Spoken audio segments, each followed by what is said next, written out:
Soy Fernando Díaz Villanueva, hoy es 22 de junio de 2017 y esto es La Contracrónica.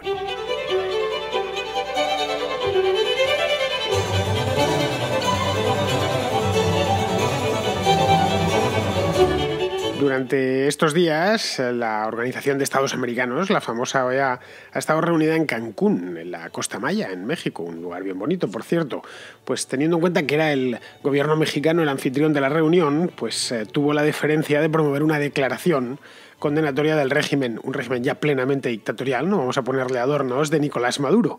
Pero tampoco ha podido ser esta vez, a pesar de que los principales gobiernos de la América hispana y por supuesto también de Estados Unidos y de Canadá, pues estaban a favor o apoyaban abiertamente la declaración. No era una declaración ni muchísimo menos dura, nada del otro mundo, no penséis mal. Simplemente censuraba la represión del gobierno venezolano, pedía nuevas elecciones, pedía que se liberase a los presos políticos, que ya se cuentan por decenas en Venezuela, y poco más. No era nada que muy grave, una cosa que cualquiera hubiera firmado sin demasiado esfuerzo. Pues bien, salieron al rescate de Maduro los sospechosos habituales, los conocemos: Bolivia, Nicaragua, las islas del Caribe, que reciben petróleo barato de Venezuela y que en muchos casos no lo pagan y tienen buenas deudas con el gobierno venezolano. Es decir, los apoyos que aún le quedan fuera a Nicolás Maduro, no son muchos, pero todavía le quedan algunos, no pueden ocultar la crisis profunda que atraviesa el país y que empieza a verse desde prácticamente ya todos los rincones del mundo. Una crisis que es en todos los órdenes.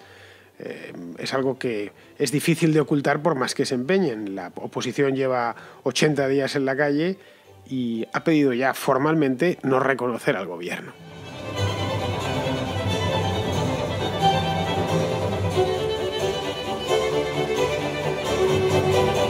A pesar de que a los mexicanos no les ha salido esta declaración condenatoria de Maduro, hay una cosa que podemos sacar en claro de la cumbre de Cancún de esta misma semana, y es que la América de hoy no es la de hace 10 años, no es la de hace, la del año 2007, el año 2006.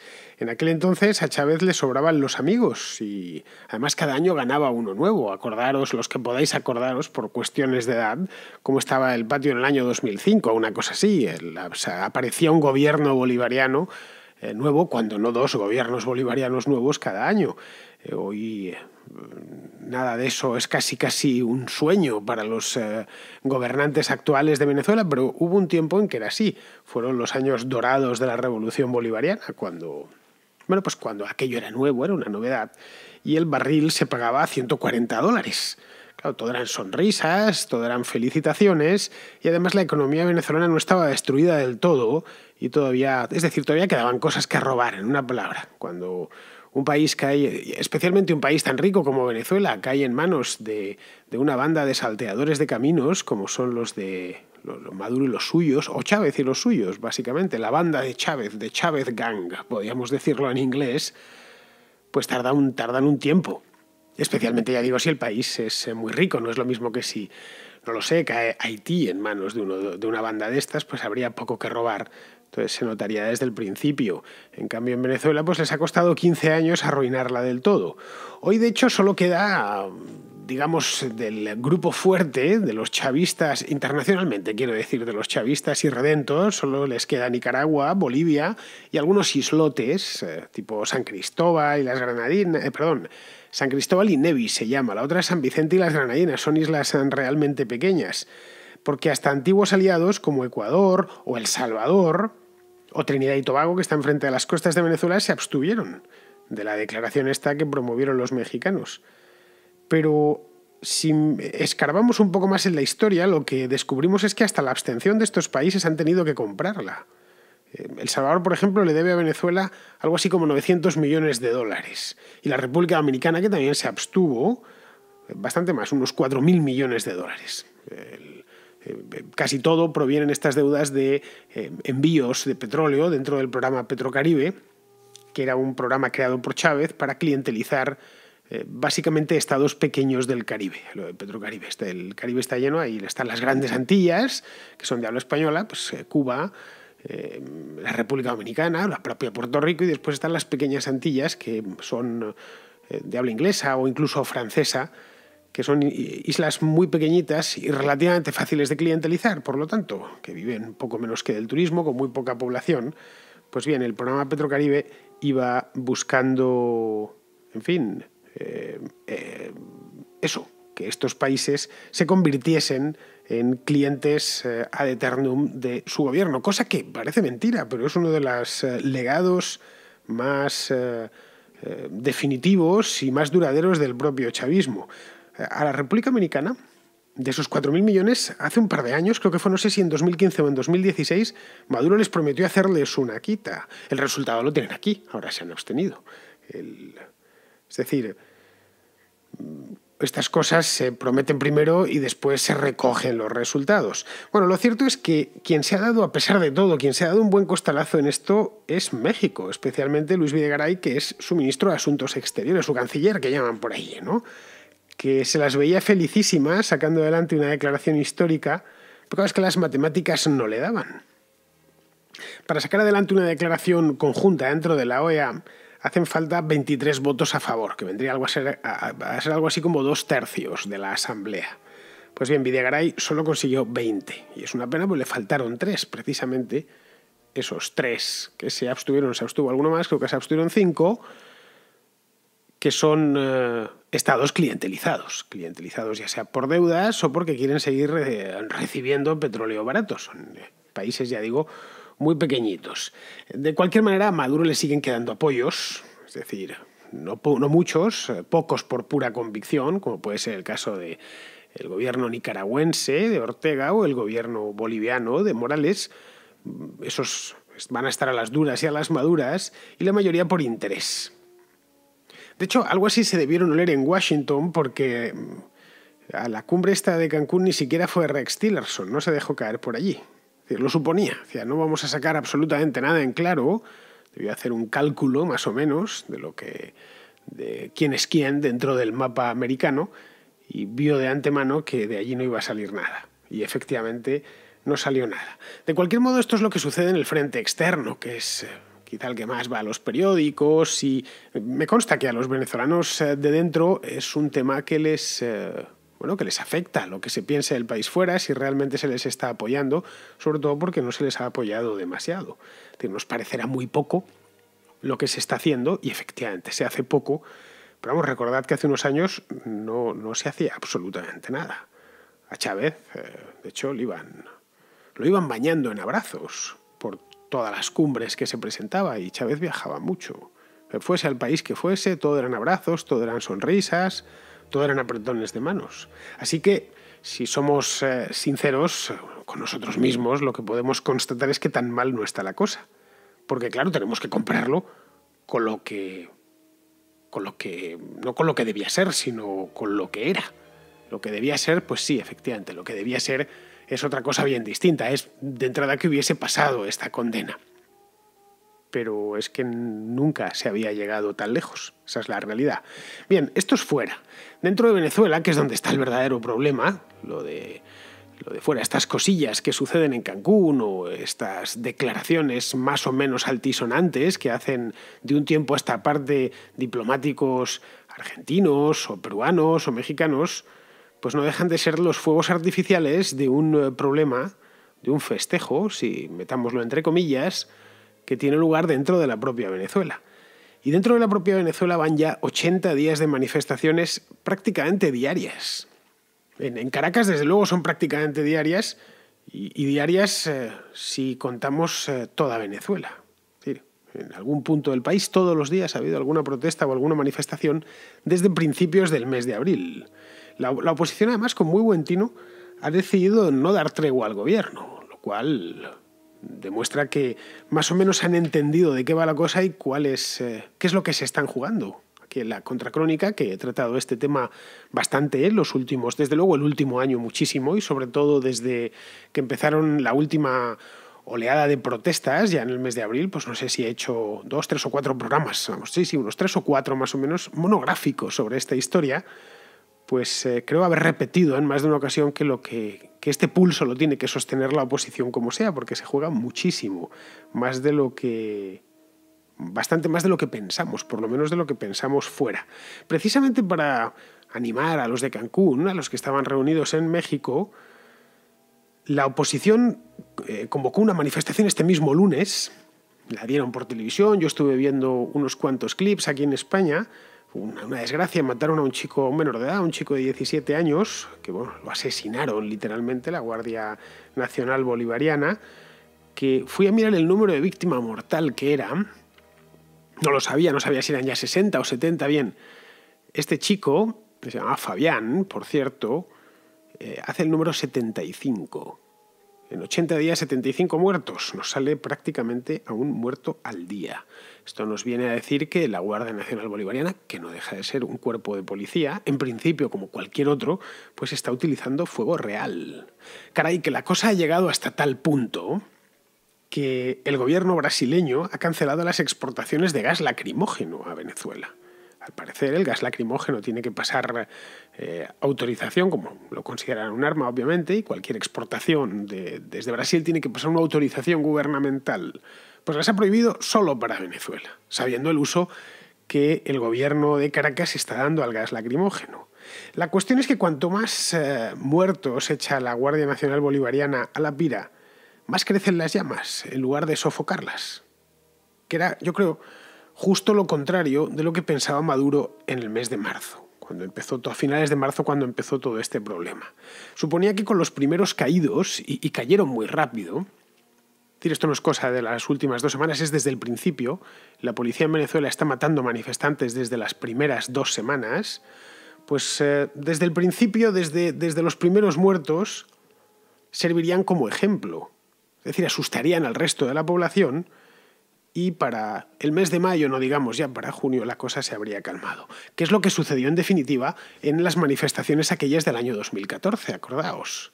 Hubo unos cuantos muertos, bastante violencia en las manifestaciones. Aquello fue en febrero de 2014 y después el asunto se serenó. Si lo hablabas con venezolanos ese año o al año siguiente, te lo decían, es que nos jugamos la vida. Y claro, no les podías tampoco decir nada. Yo no sé si estaría dispuesto a salir a la calle expuesto a que la policía me metiese un tiro en la cabeza o en el pecho, como mataron a este crío el otro día en Caracas. Pero vamos, esta vez, y esto es la diferencia fundamental, es decir, en esta ola de manifestaciones no está siendo así, no están teniendo miedo.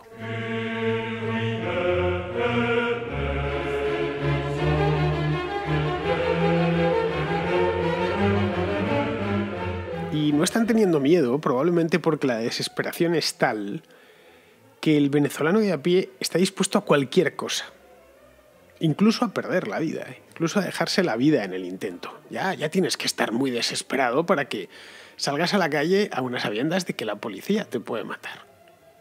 Ojo, no estamos hablando de un muerto por un error policial, por un calentón. Estas cosas suceden y forman parte, digamos, de la dinámica de cualquier protesta. Puede suceder una desgracia. No, es que aquí son 75 desgracias. Es sistemático. Es decir, todo lleva a pensar que por parte de la policía, y si no de sus mandos, hay voluntad homicida.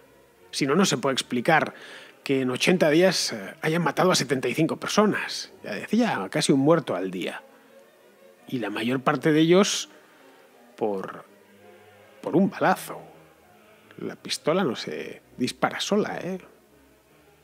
Las balas no llegan por casualidad, salen de la pistola del policía y llegan hasta el pecho del manifestante, guiadas por una fuerza misteriosa y tal. No, eso hay que apuntar y disparar. Bueno, todo lo que diga lo conocemos porque estamos al tanto viendo los vídeos. Si en este ciclo de protestas que ya está teniendo lugar en plena era de Facebook y de Twitter y de vídeo en el acto, estamos viendo las salvajadas que está haciendo la policía en Venezuela. Las estamos viendo todos los días. Y quien no las ha visto es porque no quiere verlas, no porque no estén ahí. Cómo les atropellan con los vehículos todoterreno, esos blindados. Les tiran de los puentes, los arrastran por el suelo, les abren la cabeza con los botes de gases lacrimógenos cuando no directamente los balean sin ningún tipo de piedad. Y esto no es una opinión, estos son hechos. Lo estamos viendo, ya digo, prácticamente todos los días. Yo no hay día que no vea algún vídeo proveniente de Venezuela, cuando no varios, de brutalidad policial sistemática. no puntual, de un día, una cosa, que la policía se defendía porque los habían acorralado. No. Algo sistemático y deliberado. Me atrevería a decir casi que planificado. Los manifestantes venezolanos están, y lo digo muy en serio, están dando un ejemplo de tenacidad y valentía como no se había visto en mucho tiempo. Yo creo que desde aquellas manifestaciones míticas del este de Europa y a finales de los 80, cuando justo el previo de que cayese el muro, en Alemania del Este, en Checoslovaquia, que se la jugaban, después sobre todo de ver lo que les había pasado a sus padres en el 68, en la primavera de Praga, bueno, pues se echaron a la calle, sabiendo de que les podían también meter un tiro, porque los bopos alemanes, los policías populares se llamaban, disparaban a matar. Bueno, pues en este caso está siendo algo parecido, es decir, los jóvenes venezolanos, los jóvenes y los no tan jóvenes, se están comportando con una valentía admirable. Probablemente porque saben o son plenamente conscientes de dos cosas elementales. La primera es que el que resiste gana. Y esto creo que ya lo han interiorizado. Y la segunda es que solo se pueden permitir ganar. Porque si pierden, es decir, si pierden esta apuesta, lo perderán todo, perderán de entrada el país. Y después de perder el país, perderán su libertad, lo poco que les queda. Es decir, ya no será, si pierden esta vez, dentro de un año ya no se podrán manifestar. Será algo directamente imposible porque muy probablemente ya esté prohibido. El próximo día 30, es decir, dentro de 8 días, dentro de una semana, se concretará la famosa constituyente. Esto de Maduro, que viene anunciando desde el mes pasado, es una constituyente que nadie quiere. El otro día llevaba Pan Am Post, que es un periódico que hacen en Colombia y es magnífico porque lleva noticias de todo el mundillo hispano, pues da unos sondeos cuyos resultados son abracadabrantes para Maduro. Cojo los dos datos básicos, para que lo entendamos rápidamente. El 85% de los venezolanos rechazan de plano la constituyente y solo el 12% la apoya abiertamente. Caray, esto sí que es un 10% imponiendo al 90% restante su criterio y el modelo de país que quieren. No sé, con unos números así de adversos, uno entiende por qué están tan a la defensiva en el Palacio de Miraflores. Tan a la defensiva que la constituyente, al final, la van a formar solo 5.000 personas, que se arrogarán, sin haber sido elegidos de ninguna manera, la representación de 30 millones de venezolanos. Entonces, esta vuelta de tuerca, ya con fuerza además, el régimen además la tiene que dar con una economía que ha entrado en barrena. Bueno, que lleva en barrena mucho tiempo, pero que esa barrena se ha acelerado a lo largo de los últimos meses. La inflación ronda actualmente en Venezuela entre el 700 y el 1000%. Dicho así parece poco. Es que los precios suben prácticamente en tiempo real. Y el año próximo los expertos calculan que se irá al 2000%, es decir, ya directamente una hiperinflación, que el dinero no valga nada, ya en el borde mismo del repudio de la moneda. El desabastecimiento dejó de ser noticia hace tiempo porque es un desabastecimiento crónico. Luego, el petróleo está por los suelos, lo comentaba hace 2 días aquí en La Contra, los problemas de los productores de petróleo. He mirado cómo ha cerrado hoy y el WTI estaba a $42. Con eso muy poco margen de maniobra le dejan a Maduro. Bueno, a cualquier gobierno que viva de vender petróleo en el extranjero. Y si hay un gobierno que vende petróleo en el extranjero, que vive de vender petróleo en el extranjero, ese es el gobierno venezolano. El 96% de las divisas que entran en Venezuela vienen de las exportaciones de crudo. Es decir, prácticamente el 100%. Cada dólar, cada centavo que entra en Venezuela, dólar, euro, yen o libra esterlina que entra en Venezuela, entra a cambio de petróleo. Y el petróleo cada vez vale menos. A esto sumémosle los vencimientos de deuda, de las deudas que ha ido contrayendo el gobierno por el extranjero, apremian. Es decir, que podría suceder que en plena constituyente el país tenga que presentar la quiebra, tenga que presentar la suspensión de pagos. Podría suceder, es una posibilidad. Es decir, la crisis política y social está íntimamente ligada con la crisis económica. De hecho, pues Ningún secreto que la crisis económica, la depresión más que crisis, está alimentando las manifestaciones desde hace meses. De hecho, muchas veces no sabes si es una manifestación organizada por el bloque opositor o simplemente un motín del PAN con trasfondo político, que salen las madres muertas de hambre. Tienen un problema, una crisis sanitaria de primer orden. Los contagios de malaria, por ejemplo, de dengue, se han multiplicado porque no hay manera de tratar a los enfermos.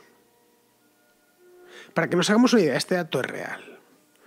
Desde principios de abril, es decir, menos de 3 meses, ha habido en Venezuela, hay gente que lleva la cuenta de todo, lo he dicho muchas veces aquí, ha habido 3.850 manifestaciones, 3.851 con la del lunes. Esto nos arroja un promedio de 50 diarias. En fin, yo creo, personalmente lo digo, creo que esto no hay país que lo soporte. Es decir, que los cuatro jinetes del apocalipsis cabalgan por Venezuela y cabalgan con fuerza. 3 lo hacen ya desde hace bastante tiempo. Tendríamos el hambre, que se pasa hambre en Venezuela, la guerra y la muerte. Lo de la guerra no hace falta que lo diga, con 75 muertos baleados por la policía y la muerte, en fin, habla por sí misma. El cuarto caballo del apocalipsis, según San Juan, era el de la victoria. Ese lo hace solo desde hace 3 meses, desde hace muy poquito. Esperemos que sea al final el que se imponga y que la victoria la tengan los demócratas que están hoy poniendo la cara en la calle.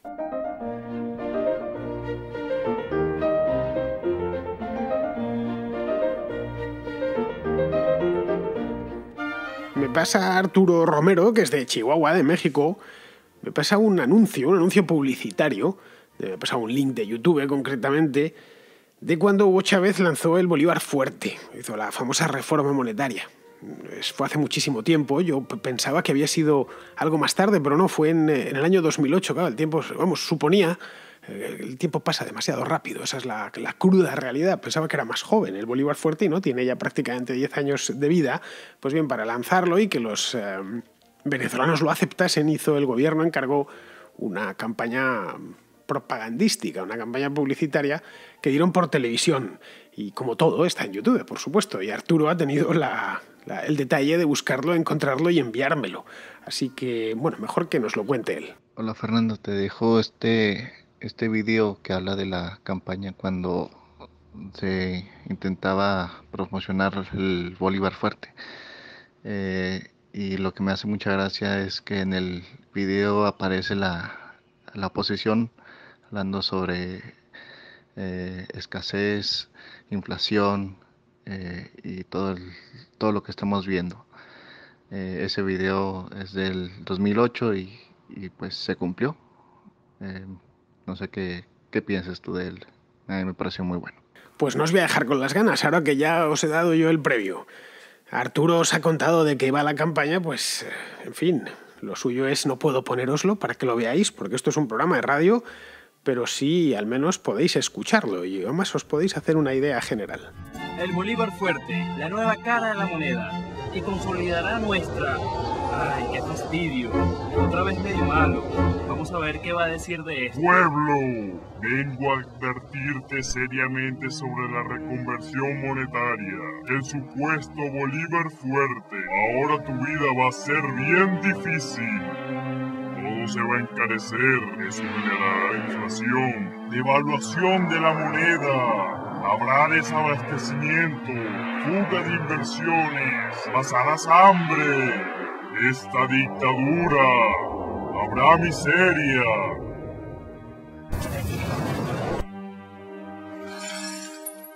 ¡Ay, medio malo! Deja la habladera.